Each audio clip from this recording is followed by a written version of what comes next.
नमस्कार, आदाब। Crime petrol dial 100 ने शुरुआत की है एक ऐसी खास मुहिम की जिसमें पूरे हफ्ते हमारा फोकस भारत के एक ही राज्य पर रहेगा। हमारी आज की कहानी गुजरात के एक ऐसे गांव की कहानी है जहां के लोग अपराध से पूरी तरह से दूर थे, लेकिन उसी गांव में एक ऐसी घटना घटी जो इन गांव वालों की कल्पना से भी परे थी।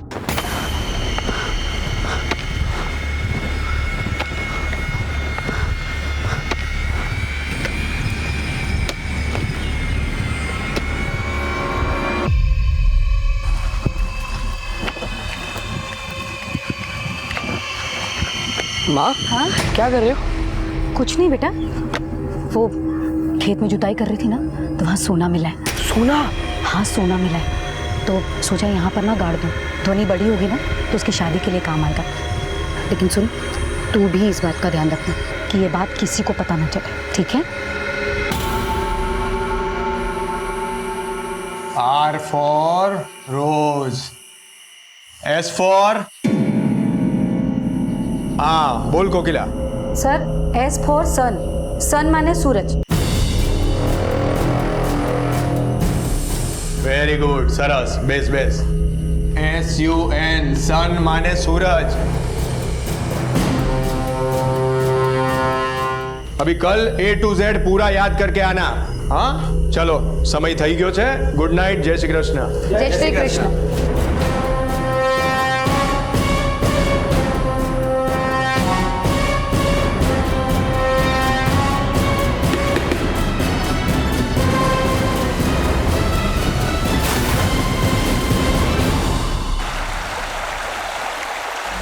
कहते हैं कि गुजरा हुआ कल कभी लौट कर नहीं आता और आने वाला कल इंसान के हाथ में नहीं होता।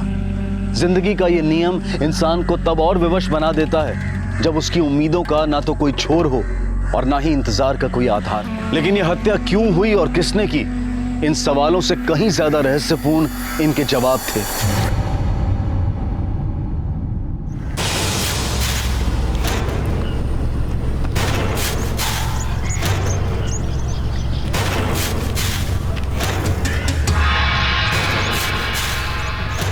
खेत में जुताई कर रही थी ना, तो वहाँ सोना मिला है, तो सोचा यहाँ पर ना गाड़ दूँ। ये बात किसी को पता ना चले।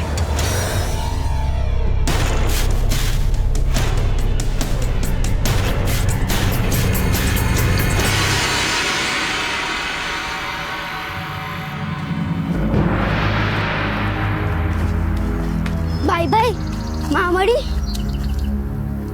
नहीं, पर माँ भी जैसे। चल। अरे नहीं आवे तारी माँ, भाग गई अपने आशिक के साथ। मेरी माँ के बारे में कुछ बोला ना तो दांत तोड़ दूंगा। अच्छा, तू मेरे दांत तोड़ेगा? हाँ, अभी बताता हूँ। तू नहीं, हाथ छोड़। भाई छोड़। चलो, ये गंदा है। राजा लखोटा राम लखोटा, चल। धैर्य बेटा। ध्वनि सुनो, तुम्हारी माँ आई कि नहीं? ना काकी।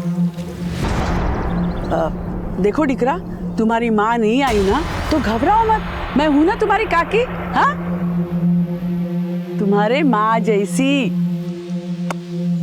अच्छा देखो, कोई भी जरूरत पड़ से ना तो मुझे बुला लेना, मैं आ जाऊंगी। हाँ ठीक है, चलो जी।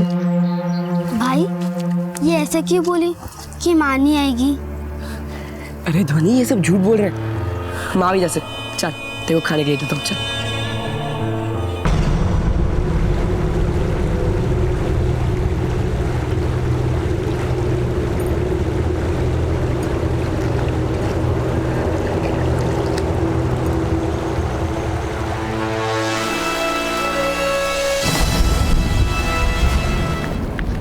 કાકા કાકા, તમે માને જોયો?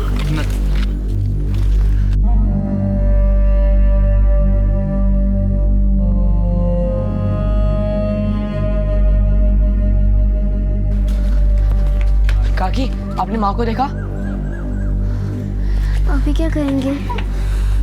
मिल जाएंगी, आगे चलते। अच्छा।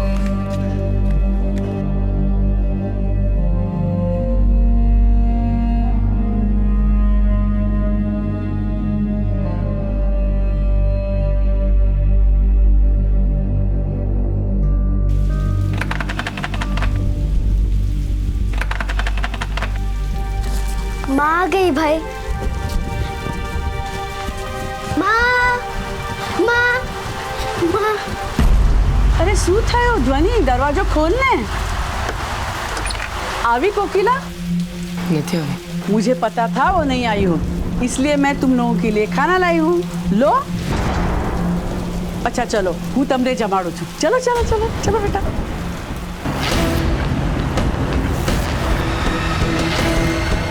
धैर्य ध्वनि, आप लोगों में से कोई इसे जानता है? आज से पहले कभी नहीं देखा इसे यहाँ पर। सबसे पहले लाश को किसने देखा? हमने देखा था साहब. क्या कर रही थी तुम यहाँ? कपड़ा धोने आई थी साहब. તમારામાંથી કોઈ ઓળખે છે? नाते ऐसा भी तो हो सकता है कि औरत बाहर से इस गांव में आई थी. पिछले 2-3 दिनों में तो हमने इसे नहीं देखा यहाँ पे. मिहिर, सर, या तो इसे यहीं मारा गया है या फिर बॉडी पानी में बहकर आई है.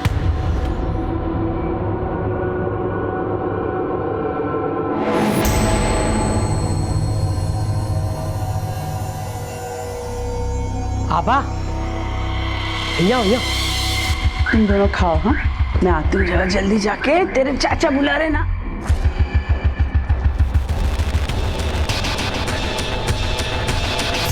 अरे मेरी सरपंच महोदय, ये बच्चों पे मोह माया लुटा के तू करना क्या चाहती है? अरे तुम मर्दों की अकल तो घुटने में होती है.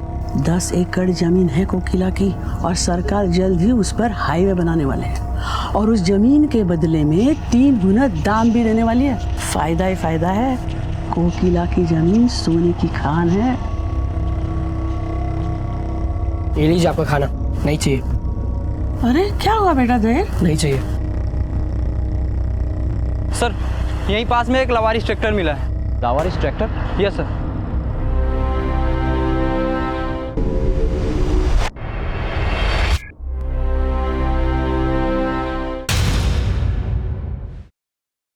सर, मैंने सभी से पूछताछ कर ली है, लेकिन ये ट्रैक्टर इस गांव का नहीं है. ऐसा भी तो हो सकता है सर कि ये लावरिस ट्रैक्टर के साथ उस औरत का कोई कनेक्शन हो.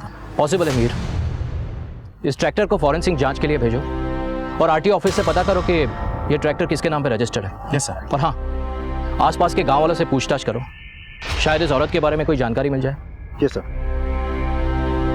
कोकिला के पास जमीन जायदाद की कोई कमी नहीं थी, तो क्या उसकी हत्या की वजह ये जमीन जायदाद बनी या फिर उसकी आबरू? कोकिला की हत्या का रहस्य उसकी जिंदगी से कम रहस्यपूर्ण नहीं था और एक के बाद एक जो खुलासे होने वाले थे वो इस केस को और भी पेचीदा बनाने वाले थे.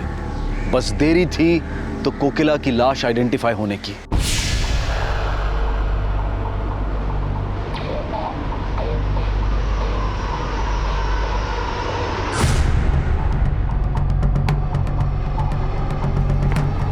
सर, हाँ बोलो. अब उस ट्रैक्टर के मालिक का पता चल गया है. देखो गांव वालों, मैं आज तुम सबसे एक जरूरी बात कहने जा रही हूँ. ध्यान देकर सुनो. बधानो एमा फायदो ज फायदो छे, समझा?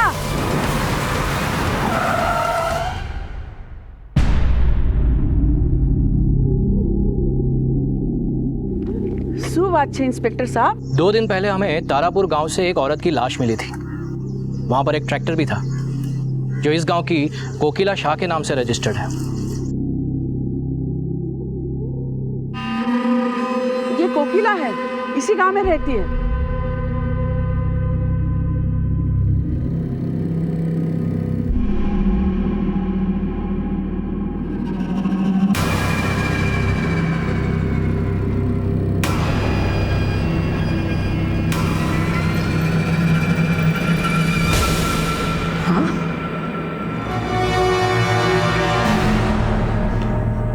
बापू के पास? माँ, बापू अब कभी नहीं आएंगे. हाँ बेटा, वो जहाँ गए हैं वहाँ से लौटकर कभी कोई नहीं आता.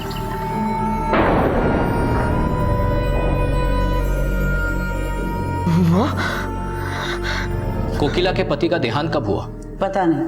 कोकिला हमारे गांव आने से पहले ही विधवा थी. गांव आई मतलब? वो हमारे गांव की नहीं थी साहब. 2 साल पहले ही वो अंबापुर रहने आई थी और इससे पहले वो तिमरपुर रहती थी साहब. तिमरपुर?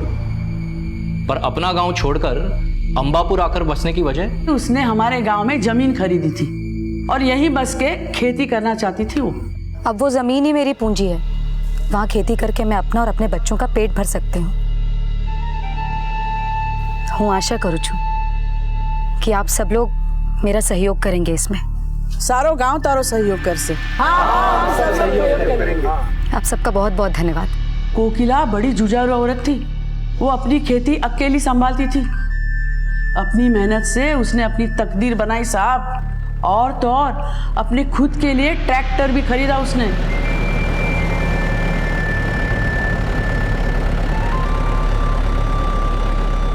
मतलब बहुत पैसा था उसके पास। पैसा क्या साहब, विचार की भी बहुत धनी थी वो। सीखने के लिए हमेशा उत्सुक रहती थी वो, और इसलिए इवनिंग स्कूल में पढ़ने जाती थी वो। Evening school? हाँ, एनजीओ ने प्रौढ़ शिक्षा के लिए हमारे गांव में स्कूल खोला है, वहाँ कोकिला जाती थी। आसपास के सारे गांव में वो अकेली औरत थी जो वहाँ पढ़ने जाती थी। कोकिला नो कोई साथे लड़ाई झगड़ो, दुश्मनी? दुश्मनी तो मैंने नहीं खबर साहब, लेकिन उसके ससुराल वालों में से ही किसी ने उसकी हत्या की होगी साहब। ससुराल में कौन? अब उसका कौन कौन था ये तो मुझे नहीं पता, लेकिन कोकिला हमेशा कहती थी कि उसके ससुराल वाले बहुत खराब लोग हैं साहब। देखिए, कोकिला की डेड बॉडी हमें तारापुर से मिली थी। वो रहती थी अंबापुर में, तो तारापुर क्यों गई थी? तारापुर नहीं, वो तो खानगंज मंडी के लिए निकली थी। इस साल उसके खेत में फसल बहुत अच्छी हुई, तो खानगंज मंडी में अनाज बेचने के लिए गई थी वो। पिंकी, भाई आने वाले और माँ को साथ लेके आएंगे।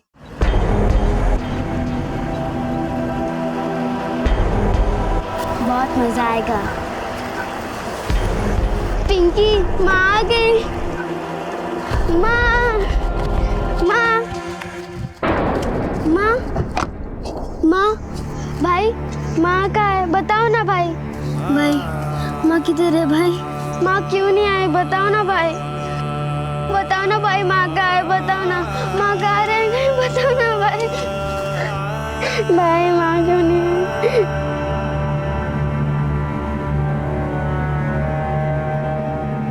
सर, कोकिला का ट्रैक्टर बिल्कुल खाली था। कहीं ऐसा तो नहीं कि अनाज लूटने के इरादे से उसकी हत्या की गई थी? नहीं मीर, ये अगर लूट होती तो कोकिला की लाश नदी किनारे नहीं, ट्रैक्टर के आसपास होती। ये हत्या लूट के इरादे से नहीं हुई। इसके और भी कई पहलू हैं। 7 जून को कोकिला सुबह 3:30 बजे अंबापुर से खानगंज मंडी जाने के लिए निकलती है, लेकिन उसका ट्रैक्टर अंबापुर से मंडी पहुंचता नहीं है। उसका ट्रैक्टर मिलता है तारापुर के जंगल के पास। अब अंबापुर से तारापुर का डिस्टेंस करीब करीब 20 किलोमीटर्स होगा, यानी कि उस दिन सुबह के 4 बजे कोकिला तारापुर जंगल के पास पहुंची होगी। सर, पोस्टमार्टम रिपोर्ट के मुताबिक हत्या का समय सुबह 4:30 बजे के आसपास का था, यानी कि वो आधा घंटा ट्रैक्टर से रिवर तक के डिस्टेंस में काउंट हो सकता है, जो कि करीब 500 मीटर्स था। यानी कि कोकिला नदी तक या तो अपनी मर्जी से गई, या तो ट्रैक्टर से निकाल के जबरदस्ती उसे नदी तक ले जाया गया। लेकिन सर, एक अकेली औरत इतने अंधेरे में ट्रैक्टर रोक के नदी के पास क्यों जाएगी? यू राइट सर, उसे जबरदस्ती ही ले जाया गया होगा। हाँ मीर, अब ये तो इन्वेस्टिगेशन ही तय करेगी कि वो खुद वहां पर गई थी या फिर उसे वहां पर ले जाया गया था। लेकिन एक बात तो तय है कि वो इसी रास्ते से वहां पर पहुंची थी। एक काम करो सर, अपनी टीम भेजो और उस एरिया में दोबारा छानबीन करो। शायद हमें कोई मर्डर वेपन या इस केस से जुड़ी कोई लीड मिल जाए। और हाँ, मुझे कोकिला की सारी हिस्ट्री चाहिए। 2 साल पहले वो तिमरपुर में कहाँ रहती थी, उसका पति क्या करता था, उसके रिश्तेदार कौन थे, और हो सकता है अंबापुर गांव में भी कोई ऐसा हो जो उसकी तरक्की से जलता हो। मैं इवनिंग स्कूल जाता हूँ और वहाँ पर जाकर इंक्वायरी करता हूँ, क्योंकि कोकिला अकेली ऐसी औरत थी जो वहाँ पर पढ़ने जाती थी।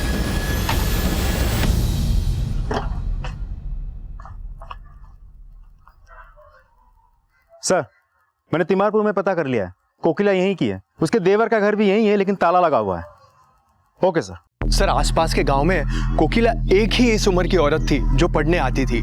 उसमें सीखने की बहुत उत्सुकता थी। ये बहुत ब्राइट स्टूडेंट थी और इसीलिए कई स्टूडेंट उससे चिढ़ते थे। कौन से स्टूडेंट? आपको कोई गलत फहमी हुई है साहब। ना तो मैंने कोकिला को मारा और ना कभी तारापुर गया। डंडे पड़ेंगे ना तो तारे भी याद आएंगे और तारापुर भी। बोल। साहब, तारे तो कोकिला दिखाती थी मर्दों को। अच्छा, साचू कहूं छू साहब, कोकिला को मर्दों की कमी नहीं थी, 1 नंबर की चालू थी। मैं तो सिर्फ ट्राई मार रहा था, लेकिन उसने मुझे कभी भाव नहीं दिया। झूठ बोलता है। साचू कहूं छू साहब, आप चाहे तो किसी से भी पूछ लो, उसके कई आशिक थे, बहुतों को धोखा दिया उसने। और साहब एक को तो सबने देखा था।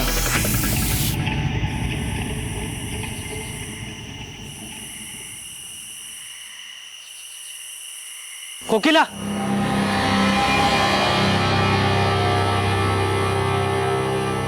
कोकिला, हाथ छोड़ मेरा। हाथ छोड़। धोखेबाज औरत, तेरा तो गला दबाने को जी करता है मेरा। मैंने कहा हाथ छोड़ मेरा। हिम्मत कैसे की तूने मेरा हाथ पकड़ने की? दोबारा ऐसी हरकत की ना तो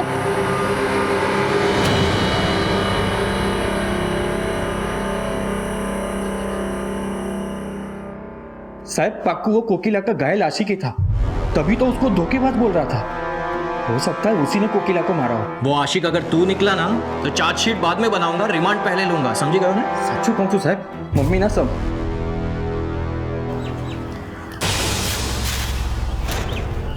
भाई इतने बड़े बड़े पत्थर क्यों जमा रहे हो? धोनी, यहाँ में माँ ने सोना छिपा के रखा है। सोना? हाँ सच भाई? इस जमीन के अंदर सोना है? हाँ, लेकिन ये बात किसी को बताना मत, ठीक है? माँ ने कहा था कि ये सोना तेरी शादी के लिए इस्तेमाल करेंगे। हाँ भाई, मैं भी आपकी मदद करती हूँ।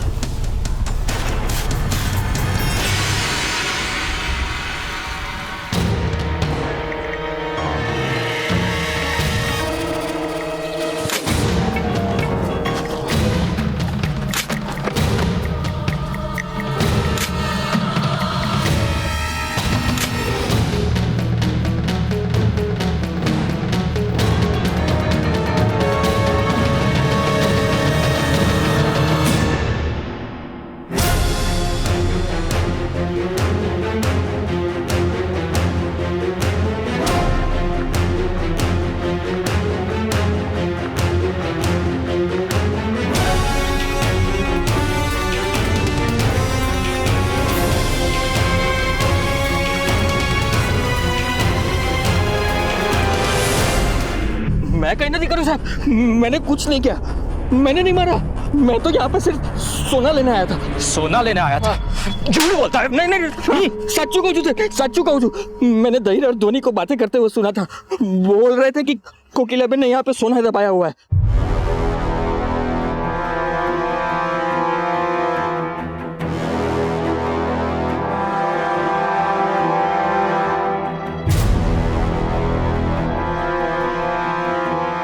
धैर्य बेटा, तुम्हें किसने बताया था कि वहां पर तुम्हारी माँ ने सोना छिपाया था? बोलो, डरो मत, सच बोलो।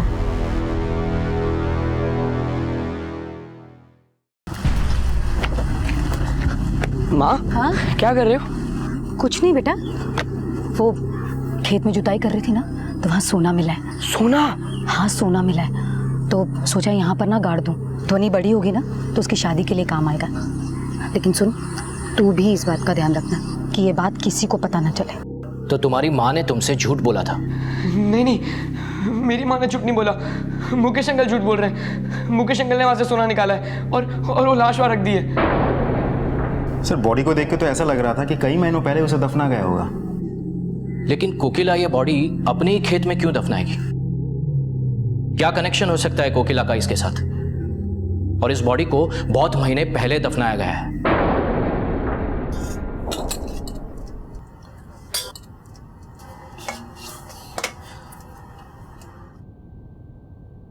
ध्वनि, ध्वनि, खाना खा ले। नहीं खाना। ध्वनि खा लेना, तूने सुबह से कुछ नहीं खाया। भाई नहीं खाना।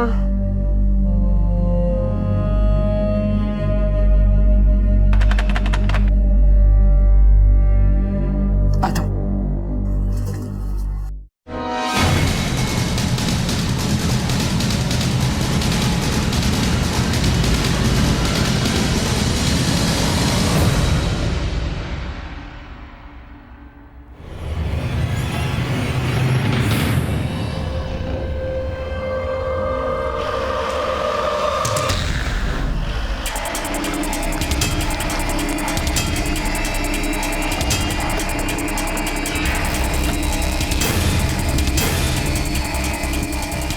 आओ साहब, અહીંયા જ છે।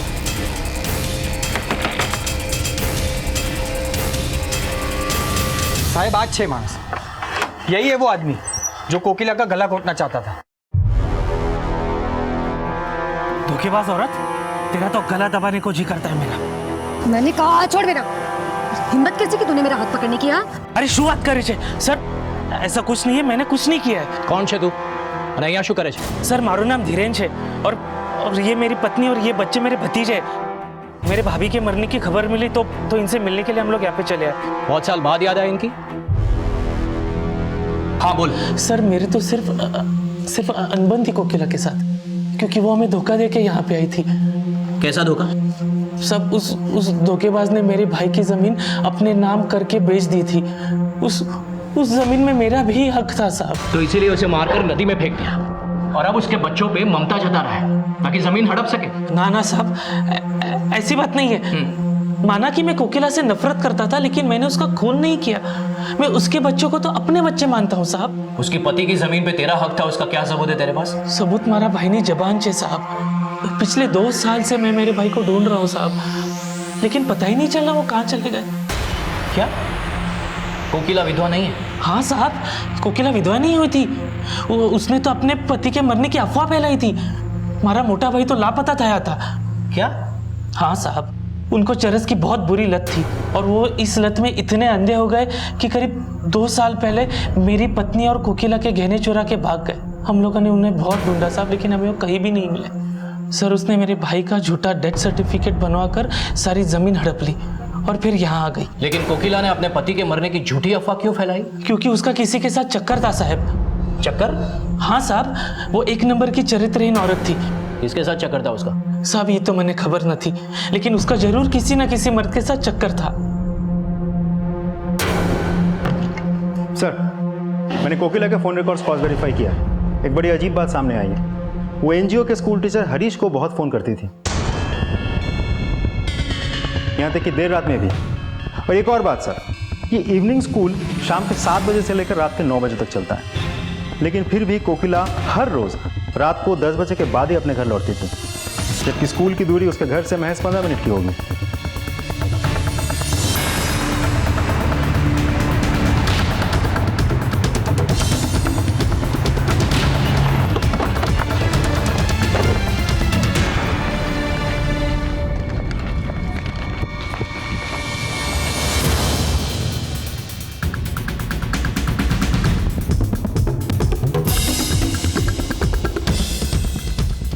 सुनो जरा, इधर आओ।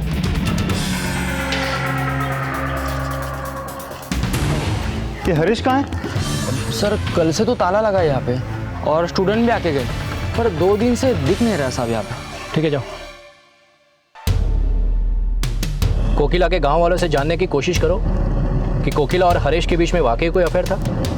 Yes sir.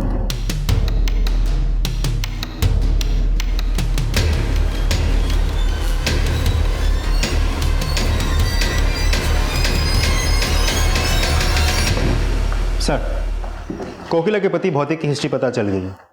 1 साल पहले रेलवे पुलिस ने उसे किसी पैसेंजर का सामान चुराने के जुर्म में अरेस्ट किया था। उसे 6 महीने की जेल भी हुई थी, लेकिन जेल से छूटने के बाद से उसका कोई अता पता नहीं है। मतलब 6 महीने पहले तक वो जिंदा था, फिर भी कोकिला पिछले 2 साल से विधवा होने का नाटक करती रही। वाकई बड़ी शातिर औरत थी। जी सर। कोकिला का पति भौतिक भी पिछले 6 महीनों से अनट्रेसेबल है। हो सकता है ये बॉडी उसी की हो। Quite possible sir. एक काम करो सर, धैर्य के डीएनए से मैच करके देखो। Okay sir. जांच के बाद यह साफ हो गया कि कोकिला जिस लाश को सोना बताकर गाड़ रही थी वो उसके पति की ही थी। उसने ना सिर्फ धैर्य से झूठ बोला बल्कि अपने अपराध पर भी पर्दा डालने की कोशिश की। अब तक यह भी माना जा रहा था कि कोकिला की हत्या में शायद उसके लापता पति का हाथ हो, लेकिन कोकिला के विधवा होने का यह खुलासा खुद कोकिला की छवि पर सवाल उठा रहा था। इन सवालों का सही जवाब जानने वाली कोकिला की खुद किसी ने हत्या कर दी थी, लेकिन उसकी हत्या किसने की और किन वजहों से की, इन सवालों पर इतनी जल्दी विराम नहीं लगने वाला था। हाँ श्याम बोलो। सर यहाँ पे एक चाकू मिला है जिस पर ब्लड मार्क्स हैं, लेकिन ये जगह नदी और ट्रैक्टर से काफ़ी दूरी पर है। चेक करो वो ब्लड मार्क्स कोकिला के ब्लड सैंपल के साथ मैच करते हैं या नहीं, और उस चाकू को भी फिंगरप्रिंट एग्जामिन के लिए भेजो। ओके सर, अभी हरीश के बारे में एक इन्फॉर्मेशन मिली। वो अंबा जी के गेस्ट हाउस में छिपा बैठा है। तो फिर देर किस बात की? चलो।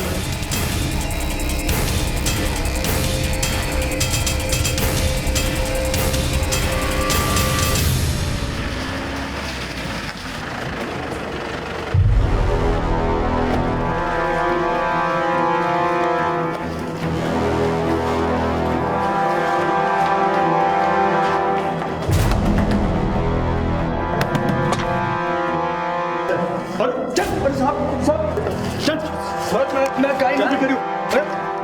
सर मैंने किसी को नहीं मारा।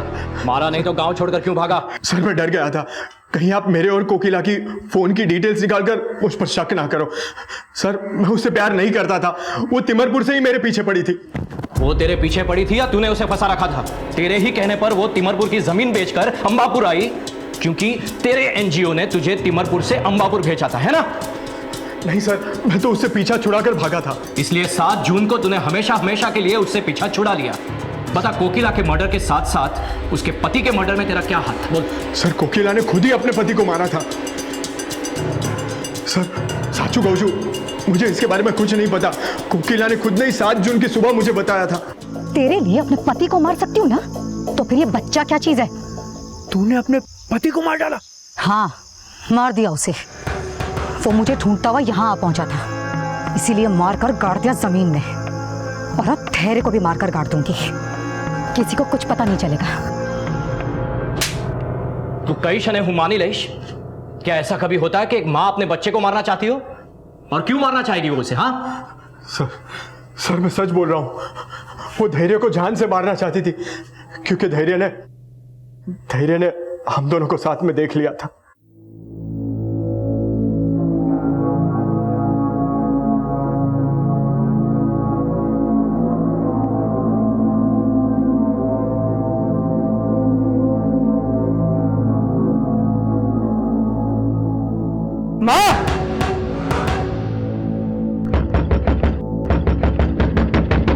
माँ दरवाजा खोलो। माँ धैर्य, क्या कर रहा हो? क्या कर रहा हो? छोड़ दे। माँ शर्म नहीं आती? निकल यहाँ से, मैंने बोला अभी क्या भी निकल। सर उसके बाद से धैर्य कोकिला और मुझ पर नजर रखने लगा था, और इसी वजह से कोकिला उसे जान से मारना चाहती थी।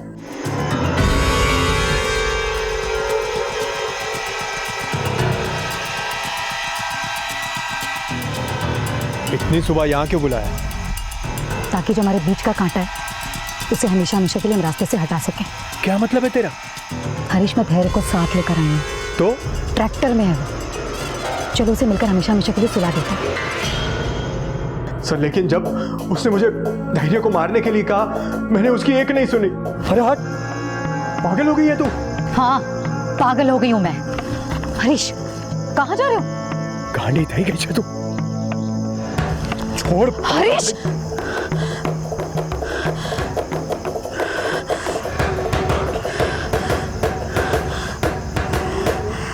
सर उसके बाद कोकिला को किसने मारा, क्यों मारा, मुझे कुछ नहीं पता। आप चाहे जितना मार लो, यही सच है। सर क्या लगता है, आदमी सच बोल रहा है झूठ? बेटा मैं जो भी कुछ पूछूं उसका सच सच जवाब देना। बिल्कुल भी डरना मत। बैठो बैठो शांति से। बेटा मुझे बताओ, तुम्हारा भाई कहाँ गया है धैर्य? भाई खेत में गए हैं। जिस दिन तुम्हारी माँ मंडी गई थी तब धैर्य भी उसके साथ गया था। बोलो बेटा, डरो मत, जवाब दो। नहीं अंकल, मैं बोलूंगी तो मेरा भाई गुस्सा होगा, फिर मुझे मारेगा। नहीं, कुछ नहीं करेगा वो, प्रॉमिस। बताओ। हाँ, भाई गए थे। तुम्हारी माँ धैर्य को मारती थी? हाँ, लेकिन भाई भी उन्हें मारता था। अच्छी बात तुझसे कभी नहीं मिलेगी, समझी? अभी उससे मिलते हुए देखा ना मैंने, तो देख। भाई तो अच्छे, लेकिन जब उन्हें गुस्सा आता है तो बहुत बुरे बन जाते हैं।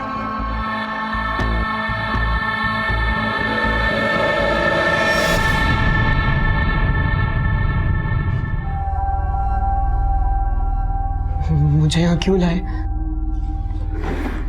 डरो मत बेटा, बस तुमसे कुछ सवाल पूछने हैं। सवाल? जब तुम्हारी माँ अनाज बेचने मंडी गई थी तब तुम भी उसके साथ गए थे ना?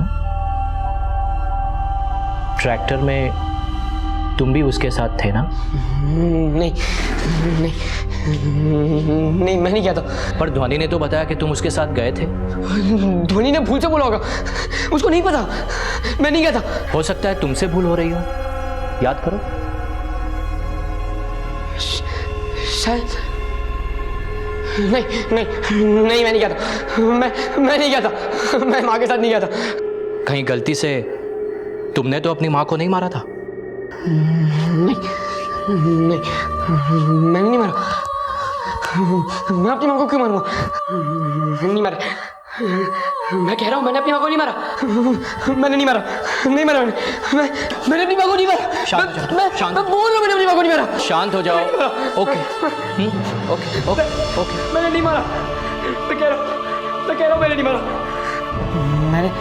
मैंने कुछ नहीं किया। मैं वो सपना था, माँ मरी नहीं है। बेटा, हाँ बेटा, वो एक सपना ही था। माँ वापस आ जाएगी, माँ जरूर आएगी, माँ वापस आएगी। हाँ रिलैक्स हो जा बेटा। नहीं, हाँ, रिलैक्स हो जा। माँ जिंदा है। मंडी से वापस आ जाएगी। हाँ हाँ, माँ मंडी गई है। हाँ, माँ मंडी से आएगी।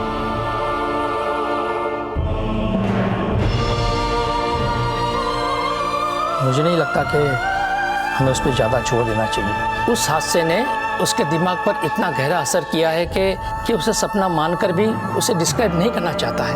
तो डॉक्टर ये स्टेट ऑफ माइंड से बाहर कब निकल पाए? ये तभी रिकवर करेगा जब हम उसके झूठ पर विश्वास करेंगे। अगर बार बार यही बात उसे याद दिलाएंगे तो हो सकता है उसकी हालत और भी क्रिटिकल हो जाए।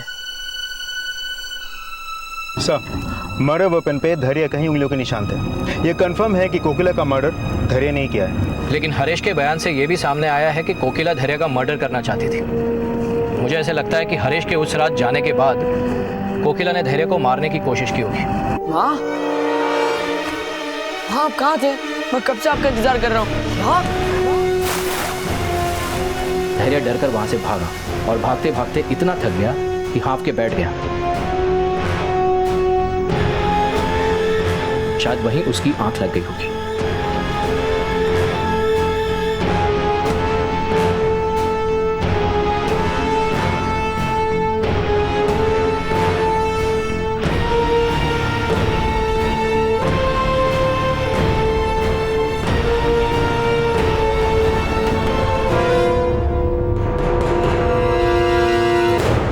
और जब से उसकी आंख खुली वो यही मानने की कोशिश कर रहा है कि ये हादसा सिर्फ और सिर्फ एक सपना था।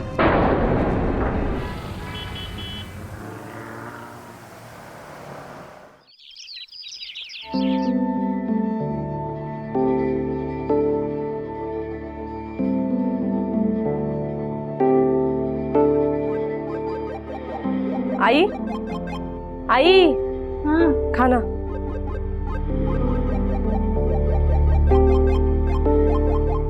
रंजन, हाथ मुंह धो ले, खाना तैयार है। हाँ। क्या एक और खिलौना? दिन भर यही करता रहे। कभी खेत में आया कर, तेरी मदद कर, हाथ बटा, सीख ले कुछ। इस पे हाथ चलते ना मोबाइल पे तेरे, तो खेत में चला उसको। दोस्त का छिरते का काही तुझ्या? दादा, मी तुला आधीच सांगितलंय, मुझे खेती वेती कुछ नहीं सीखनी है। और इतनी सी खेती में आपको मिलता क्या है दादा? आप ही करो ये खेती, मुझे अपनी दुकान डालनी है मोबाइल। अरे तुझा दोस्त का रहने दो ना, खाते समय गुस्सा मत करो। तू गप गप, बीच में मत बोल। ताई, देख देख धारा को, 2 साल छोटी है तेरे से, लेकिन कॉलेज पढ़ रही है, मेहनत कर रही है। तो तू पढ़ाई घर में। दादा, पढ़ लिख के मैं क्या करूंगा? और मुझे अपना खुद का ख्याल रखना आता है और इतना काफी है मेरे लिए। अच्छा, इसकी थोड़ी सी अकल तुझमें होती ना तो अब तक डॉक्टर इंजीनियर बन चुका होता तू। अरे खाना तो खा ले। भूख मर गई, वही नहीं, अब कुछ नहीं चाहिए। जाओ दे। खेती का काम कैसे चल रहा है? अकेला आदमी जितना कर सकता है उतना कर रहा हूं मैं। अगले हफ्ते अगर बीज नहीं बोए ना तो इस साल फसल इतनी अच्छी नहीं होगी। इस साल फसल अच्छी उगनी चाहिए। आई का ऑपरेशन कराना है, डॉक्टर ने बोला है जल्द से जल्द ऑपरेशन करा लो। आप ऐसा क्यों नहीं करते? खेती के काम के लिए किसी को मदद के लिए क्यों नहीं लेते? जिसका सगा भाई मदद नहीं कर रहा है उसकी मदद कौन करेगा? जब तक मेरे हाथ पैर सही सलामत है ना तब तक खेत मैं ही संभालूंगा। और फिर मेरे बाद खेत संभालने को कोई औलाद भी तो नहीं है।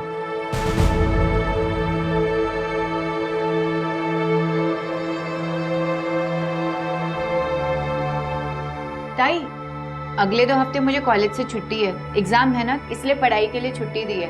तो कल से मैं घर पे ही रहूंगी। इस बहाने काम में मैं तेरा हाथ भी बटा दूंगी। पहले खाना खाना। चलो बोलो, मैं फिर से खेत जा रहा हूँ, शायद देर हो जाएगी। चलता हूँ। आई ये तो कर।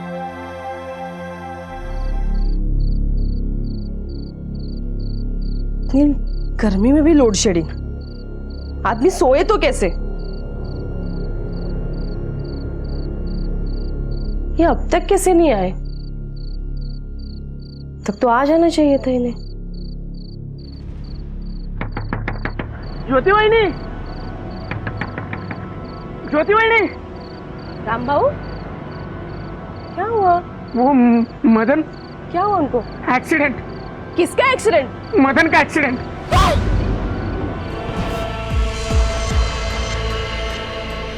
शाम को मैं अपने काम से वापस आ रहा था साहब, तभी मेरे आंखों के सामने ये एक्सीडेंट हुआ साहब। एक बड़ी गाड़ी मेरे आंखों के सामने से चली गई। किसी की चिल्लाने की आवाज आई।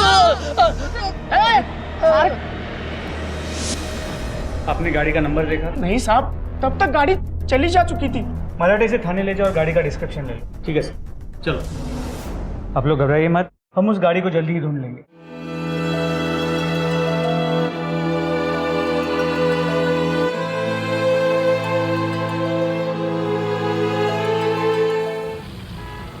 सर, कल रात के एक्सीडेंट की रिपोर्ट। विटनेस के मुताबिक एक सिल्वर एसयूवी था। हिट एंड रन का केस लगता है। इतना खून बहा है तो गाड़ी पे कहीं ना कहीं खून के निशान जरूर होंगे। इससे पहले कि उसे साफ कर दिया जाए, पता लगाओ कि यह गाड़ी किसकी है। सर,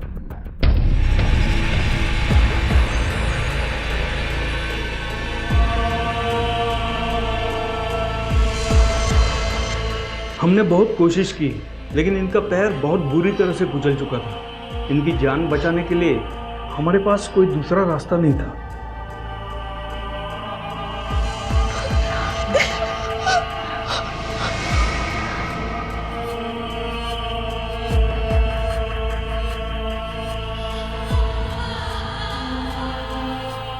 तारा, अब क्या होगा? हम क्या करेंगे? पैर खोने की वजह से मदन और उसका परिवार जैसे टूट गया था। चश्मदीद गवाह की मदद से पुलिस ठोकर मारने वाली गाड़ी की तलाश में जुट गई। आखिर कौन था ये जिसने मदन को अपनी गाड़ी से कुचलने की कोशिश की थी? एक गरीब किसान की किसी धनी इंसान के साथ आखिर क्या दुश्मनी हो सकती है?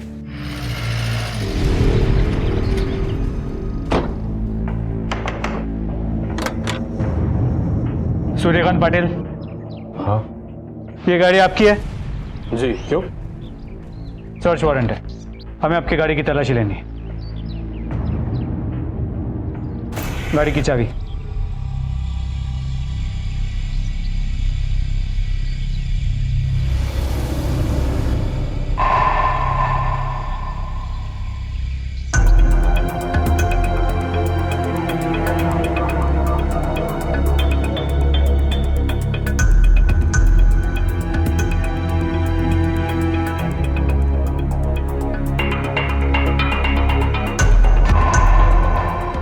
खून के निशान है।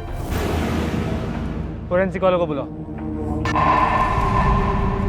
देखिए साहब, मैं आपको पहले भी बोल चुका हूं, कल रात को मैं अपने घर पे था अपने बेटे के साथ।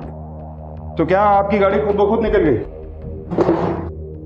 मदन से एक्सीडेंट करने? साहब, आपके पास ऐसा कोई सबूत नहीं जिससे मालूम पड़े कि मैं गाड़ी चला रहा था। हाँ, गाड़ी मेरी है, मगर उसे मैं नहीं चला रहा था। फिर कौन चला रहा था? मेरा ड्राइवर। कल ही मैंने उसको भेजा था कुछ सामान लाने, पर उसने मुझे ऐसा कुछ बताया नहीं कि एक्सीडेंट हुआ था। नायक सर, इस ड्राइवर को ढूंढ निकालो, स्टेटमेंट लो और हिट एंड रन का केस दर्ज करो। सर,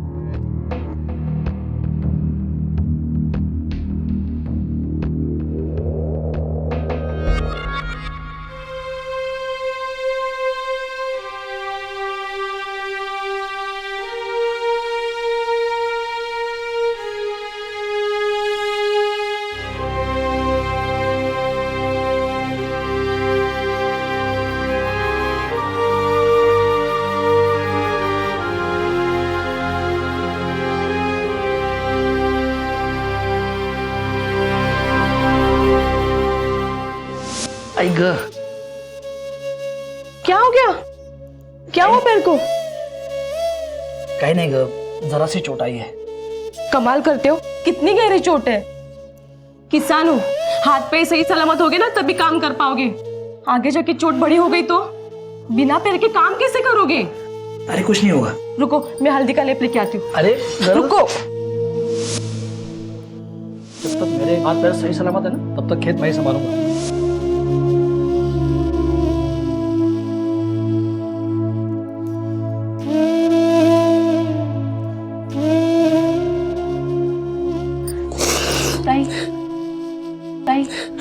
तारा, अब क्या होगा?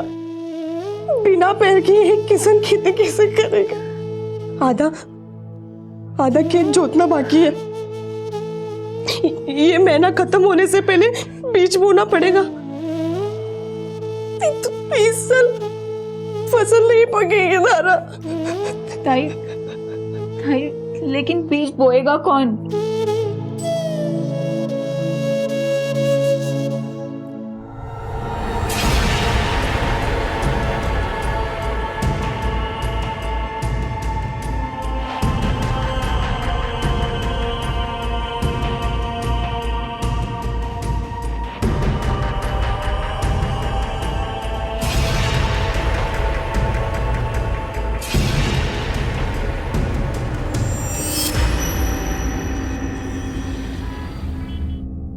साहब बहुत अंधेरा था, मुझे कुछ ठीक से दिख भी नहीं रहा था और पता नहीं वो आदमी कहां से बीच में आया।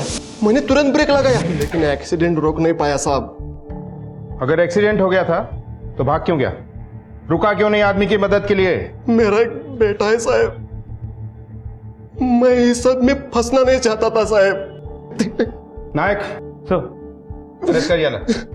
कुछ और वो मदन, उसका क्या स्टेटस है? सर अस्पताल से तो डिस्चार्ज ले चुका है, लेकिन एक किसान, वो भी अपाहिज, जितना ठीक हो सकता है उतना है सर। चलो। मदत केल्यासाठी तुमचा आभार पाटील साहब। अरे साहब, ये तो हमारा ड्यूटी था। और भी कुछ मदद लगे तो आप बताइएगा। Thank you. मराठे सर, उस मदन के घर में खबर कर दो, अरेस्ट हो चुका है और हमने केस क्लोज कर दिया, ताकि कुछ तो तसल्ली मिले उन लोगों को। ठीक है सर। और हाँ, उस नायक से कहो मदन के लिए कहीं से कोई कंपनसेशन का एप्लीकेशन हो सकता है तो कर दो। पुलिस की तहकीकात में पता चला कि ठोकर मारने वाली गाड़ी सूर्यकांत पाटिल की थी, लेकिन सूर्यकांत पाटिल ने अपने बचाव में कहा कि गाड़ी उसका ड्राइवर चला रहा था और ड्राइवर ने अपना जुर्म भी कबूल कर लिया। हमें अक्सर सुनने में आता है कि समाज के संपन्न और प्रभावशाली लोग अपनी गाड़ी से एक्सीडेंट हो जाने के बाद उसका इल्जाम अपने साथ काम करने वाले कर्मचारियों से कबूल करवा लेते हैं। क्या मदन के साथ हुए हादसे में भी सूर्यकांत पाटिल कुछ इसी तरह से अपना बचाव कर रहा था? क्या पुलिस का निष्कर्ष मदन और उसके परिवार के लिए न्याय संगत था? मदन को न्याय दिलाओ, मदन को न्याय दिलाओ, मदन को न्याय दिलाओ, मदन को न्याय दिलाओ, मदन को न्याय दिलाओ, मदन को। ये सब क्या लगा रखा है? ये बघा ज्योति जी, आपके पति का केस क्लोज हो चुका है, हमने गुनहगार को पकड़ भी लिया है। अच्छा, कशाला उगाचा तमाशा? मेरे पति का एक्सीडेंट आपको तमाशा लगता है? मैं तब तक यहाँ से नहीं हिलूंगी जब तक आप मेरे पति के गुनहगार को पकड़ नहीं लेते। अब तक तो मैं चुप बैठी थी, लेकिन अब दिखाती हूँ तमाशा होता क्या है।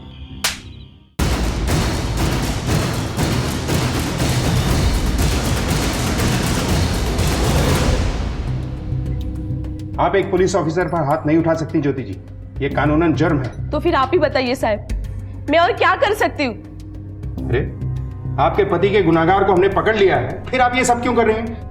क्योंकि आपको अब तक ये नहीं पता कि असली गुनहगार कौन है। पाटिल ने जानबूझकर मेरे मदन का एक्सीडेंट करवाया है। मतलब? वो पाटिल की नजर हमारे जमीन पे थी। कई बार आदमियों को हमारे घर भेजा है उसने मदन से जमीन खरीदने के लिए। कौन आएगा? तू अंदर जा, आज जा म्हणलं ना। तुमसे बात करनी थी। किस बारे में? पाटिल साहब, तुझे जितना दे रहे उतना कोई नहीं दे सकता तेरे को इतनी सी छोटी सी जमीन के टुकड़े के लिए। बोल दिया ना, जब तक जिंदा हूं जमीन नहीं बेचूंगा।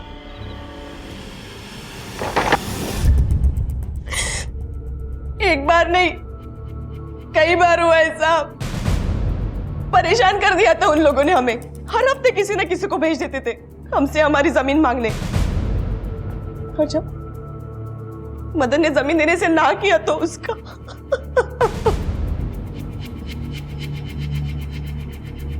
मेरे मदन के लिए उसकी जमीन सब कुछ थी साहब।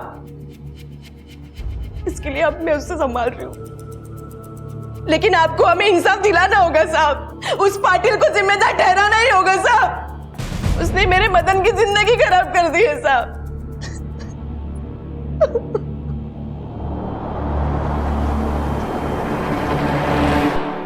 अरे साहब, माना मुझे मदन की जमीन चाहिए थी और मैंने अपने आदमी भी उसके घर भेजे थे, पर नहीं, वो माना नहीं। इसलिए साहब मैंने भी कोई जोर जबरदस्ती नहीं की। लेकिन उसकी पत्नी तो कुछ और ही बता के गई। अगर उसकी जमीन आपको ना मिलती तो आपका नुकसान होता, नहीं? उसकी वजह से उसकी आजू बाजू जमीन मिलने का आपको फायदा नहीं होता। साहब ये खेती है, कोई बिल्डिंग नहीं। अगर मदन अपनी जमीन मुझे नहीं देना चाहता था तो मैं उसके आजू बाजू अपनी खेती चलाता था, और इसलिए मुझे उसका एक्सीडेंट करवाने की जरूरत क्या थी? मुझे क्या फायदा होता साहब?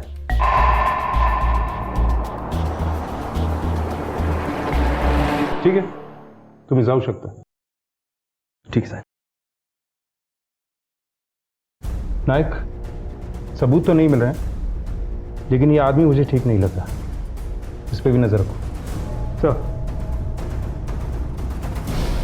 मदन की पत्नी ज्योति को पुलिस के निष्कर्ष पर यकीन नहीं था।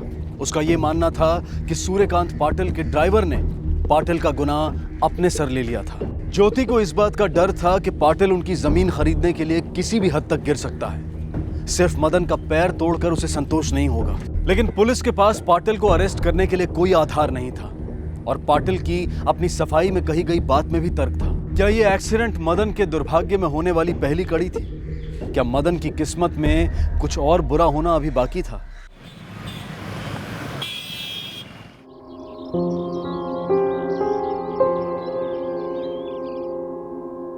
मदन,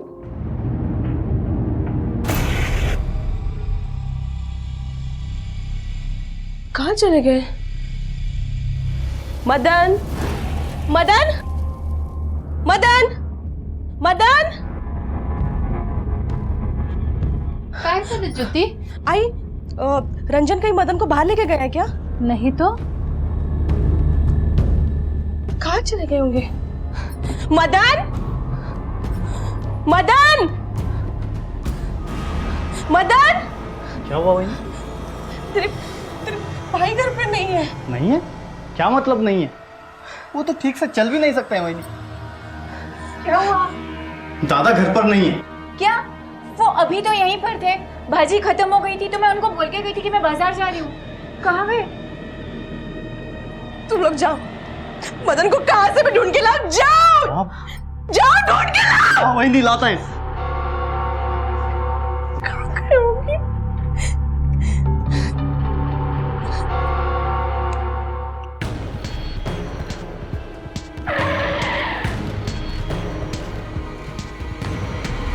साहब एक्सीडेंट तक तो सब ठीक था साहब। अब ये एक तो उस पाटिल की मेहरबानी से मेरे दादा ठीक से चल भी नहीं सकते हैं, और अब वही नहीं चुप बैठने के लिए तैयार नहीं, इसलिए उसको उठवा लिया गया। साहब ये जब हुआ तब इस घर में दादा और आई के सिवाय कोई नहीं था।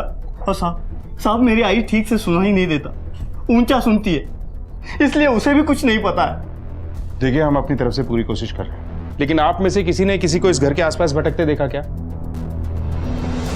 नहीं साहब।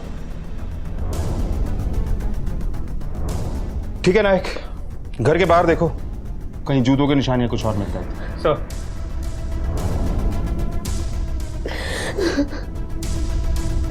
आसपास के एरिया में देखो कुछ दिख रहा है क्या? ठीक है सर, चलो देखो इधर।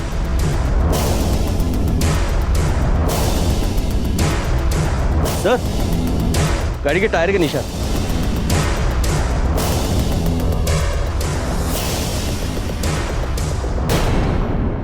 सर, घर के बाहर किसी गाड़ी के टायर के निशान है। ठीक है, उसका फोटोग्राफ लो और देखो कि पाटिल की गाड़ी से मैच करता है क्या। मेरे ख्याल से जिस किसी की भी ये गाड़ी थी, मदन उसी के पास होगा। Right sir. कहीं ज्योति का शक सच तो नहीं था? क्या मदन के गायब होने के पीछे का मकसद सिर्फ जमीन की खरीद फरोख्ती था या फिर यह मामला कुछ और ही था? सर, टायर के निशान की एनालिसिस रिपोर्ट।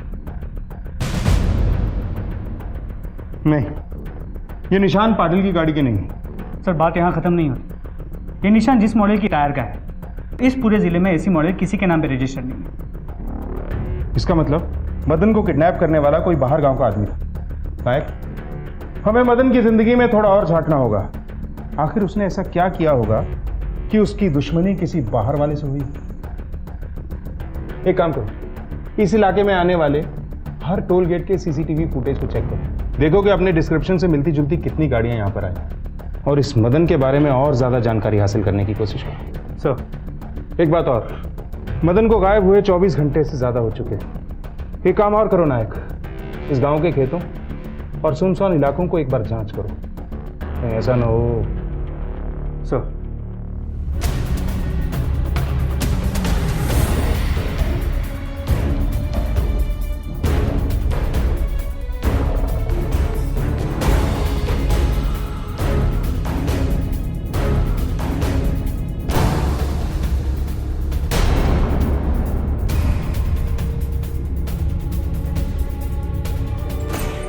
हमें फ़ोन किसने किया था? सर, मैंने किया था। मराठे, इनका बयान ले लेना। जी सर, चलो।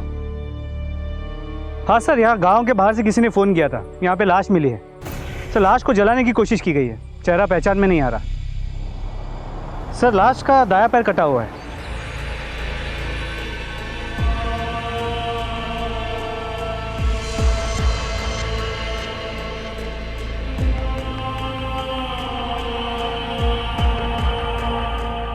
सर, ये केस बहुत ही कंफ्यूजिंग है। पहले मदन का एक्सीडेंट होता है जिसके लिए लोग पाटिल को जिम्मेदार ठहराते हैं, पर अब ये एक्सीडेंट तक पाटिल को दोषी ठहराना ठीक था, लेकिन ये मर्डर। सर, जो पेपर्स आपने मंगाए थे वो आ गए। चलो।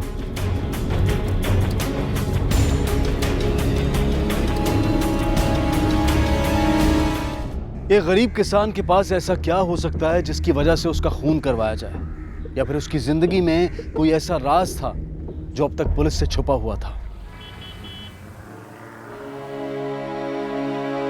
ताई, अच्छा हुआ तू आज घर से बाहर निकली। आखिर तू कब तक घर पे घुट घुट के रहेगी? ज्योति,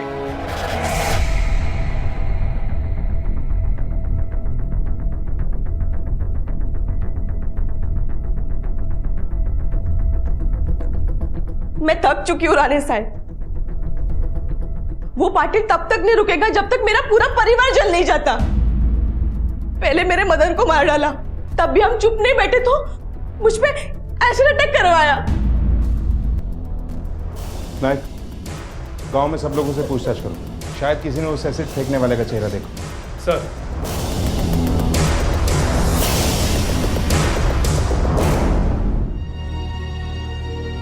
ज्योति जी, धारा का पूरा चेहरा जल गया है। धारा को कुछ दिन हॉस्पिटल में रखना पड़ेगा, उसके बच्चे के लिए अच्छा होगा। बच्चा? हाँ, वो 2-3 महीने पेट से है।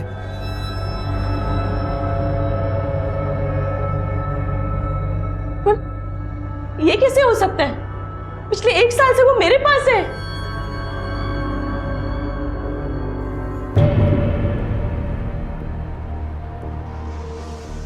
रंजन? वहीनी? अरे वो तेरे बहन जैसी है। वहीनी, मेरी बात तो सुनो, मेरा यकीन करो वहीनी, इस बात से मेरा कोई लेना देना नहीं। वहीनी, वहीनी, ये बच्चा मेरा नहीं है, ये दादा का है। क्या? हाँ वहीनी, वहीनी, धरा का और दादा का रिश्ता था और ये बात मैंने आपसे छुपाई रखी क्योंकि मैं आपको दुख नहीं देना चाहता था वहीनी।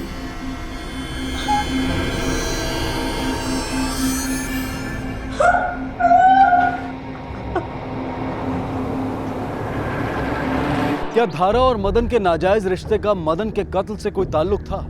और अगर था तो क्या धारा और ज्योति पर एसिड अटैक होना भी इससे जुड़ा हुआ था? कौन था वो जो इन सब के पीछे था?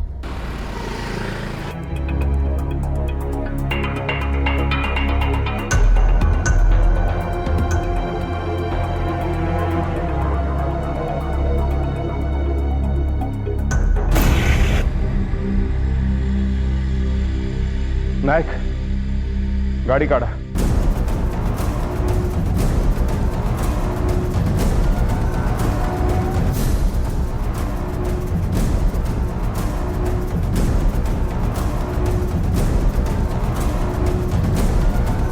सर,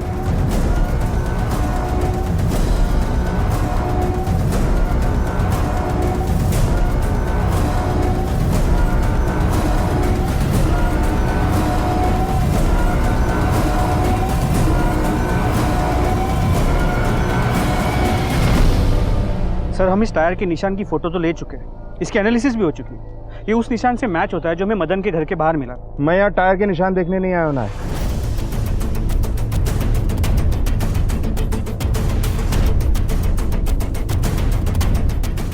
ये देखें यार, हाईवे टोल बूथ से गुजरी गाड़ियों की लिस्ट आ गई हमारे पास। जी सर। अब ये पता करो कि उनमें से कितनी गाड़ियां कोंकण एरिया में रजिस्टर्ड है। जी सर। नायक, नीचे देखो क्या है। मिट्टी है सर, काली मिट्टी। एग्जैक्टली, ये कोल्हापुर है। यहाँ की मिट्टी है काली, काले पत्थर की काली मिट्टी। ये लाल पत्थर यहाँ नहीं मिलता है, ये सिर्फ कोंकण एरिया में मिलता है। इसका मतलब ये है कि कातिल यहाँ अपनी गाड़ी से आया होगा और उसकी गाड़ी कोंकण एरिया में रजिस्टर्ड हो।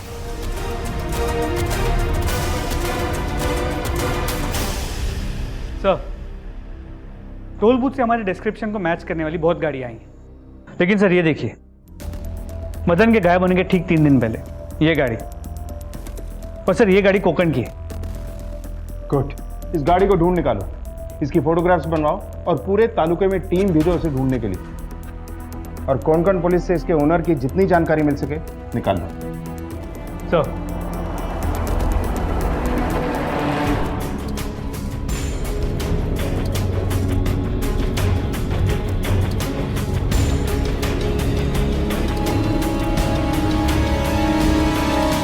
तावड़े को सीसीटीवी फुटेज के लिए भेजा था, पता करो उसका क्या हुआ। सर, तो गाड़ी किसी मंगेश देसाई के नाम पे रजिस्टर्ड है, इंडिपेंडेंट कॉन्ट्रैक्टर है, घर वर बनाता है, और ये उसके कॉल रिकॉर्ड है। और सर ये कुछ फोटोज है जो उसे यहाँ से भेजे गए थे। फिर इसके अलावा और भी इन्फॉर्मेशन मिली है। इस मंगेश देसाई की शादी फिक्स हुई थी, लेकिन वो टूट गई क्योंकि लड़की गांव छोड़ के चली गई। लड़की कौन थी लड़की?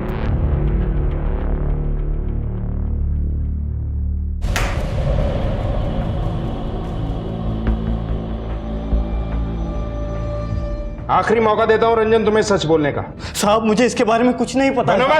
तुम्हें अपने भाई को रास्ते से हटाना था, लेकिन अपने हाथ मैले नहीं करने थे, इसलिए तुमने धरा के प्रेमी को ये तस्वीरें भेजी, करेक्ट? ताकि उसे जलन हो और वो यहाँ आकर तुम्हारे लिए तुम्हारा काम खत्म कर दे। नहीं साहब, मैं धरा के किसी भी प्रेमी के बारे में कुछ भी नहीं जानता हूँ। लेकिन मदन और धरा के बारे में सिर्फ तुम जानते थे, और घर में सिर्फ तुम्हारे पास एक कैमरा फोन था। साहब मैं कसम लेके कहता हूँ, मुझे सच में इस बारे में कुछ नहीं पता है साहब। मैं मंगेश को जानती हूँ साहब, वो मुझसे बहुत प्यार करता था, पर साहब मैं उससे प्यार नहीं करती थी और उसीलिए मैं यहाँ आई थी। साहब कुछ दिन पहले से वो मुझे बहुत फ़ोन कर रहा था और मैंने उससे कहा भी कि मुझे अकेला छोड़ दे, और फिर एक दिन वो मुझे मिला यहाँ इस गांव में।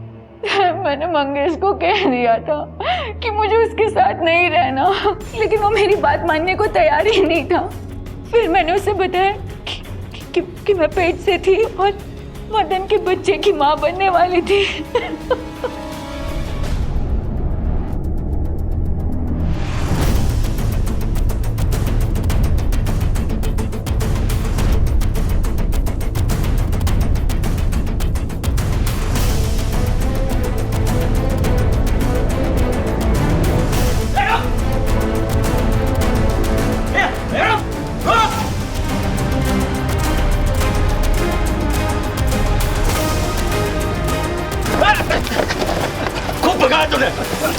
कहाँ जाएगा? सर,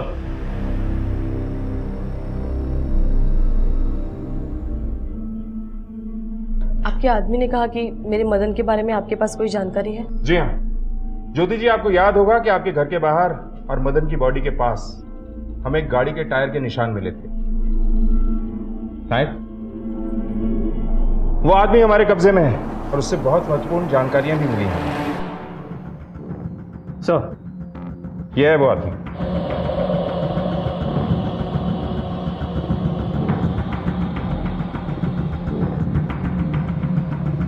इसका मतलब अरे क्या कर रहे हैं आप? छोड़िए इसे। आप जानती हैं इस आदमी को? ये कैसा सवाल है भला? मैं इसको कैसे जानूंगी? अच्छा, जरा मैडम को याद तो दिलाओ।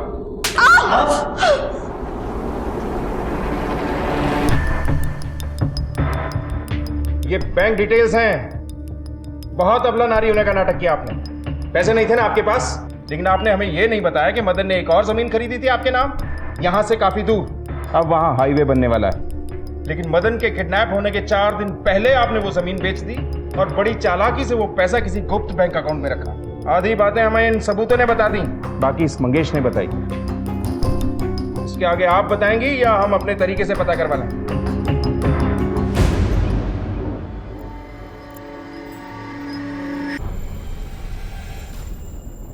और करती भी क्या मैं? पहले मेरा पति अपंग हो, फिर मुझे उसकी सारी घिनौनी हरकतें पता चली। मदन आप समझ नहीं रहे हैं, मैं पेट से हूँ। अरे पगली, तो बहुत अच्छी बात है, खुशी की बात है। तुम घबरा मत, हम शादी कर लेंगे। तेरी दीदी मुझे बेटा नहीं दे पाई। अब तू देख, मैंने उसके नाम से जमीन खरीदी थी, कल ही पता चला कि वहां पे हाईवे आ रहा है। इसका मतलब और ज्यादा पैसे मिलेंगे। हाँ, और फिर मैं और तो दोनों आराम से रहेंगे। अरे बस हंस ना बाबा, हंस। हाँ, हंस।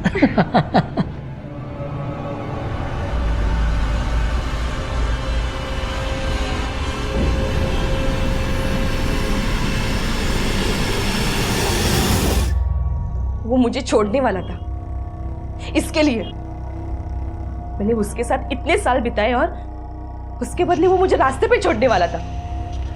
मैंने वो ही किया जो मुझे ठीक लगा। मंगेश को मैंने वो तस्वीरें भेजी और उसको यहाँ बुला लिया ताकि वो धारा को यहाँ से लेके चला जाए, लेकिन धारा ने जाने के लिए इनकार कर दिया। तो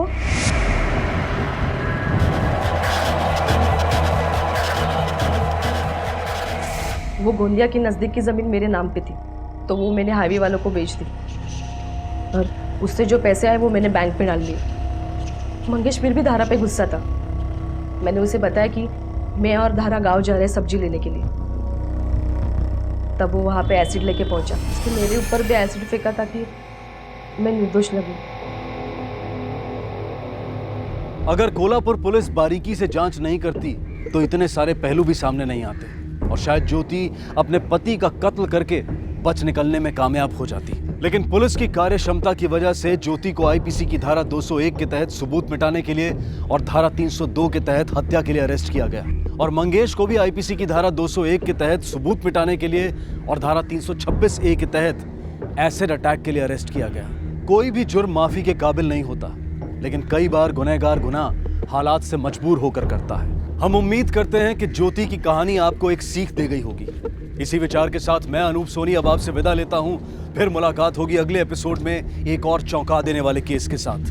तब तक अपना और अपने परिवार का ख्याल रखें और देखते रहें क्राइम पेट्रोल डायल 100। सबक एक को सीख हम सबको। जय हिंद। क्राइम पेट्रोल के और भी दिलचस्प कहानी देखने के लिए हमारे चैनल को सब्सक्राइब करें और बेल आइकॉन दबाना न भूलें।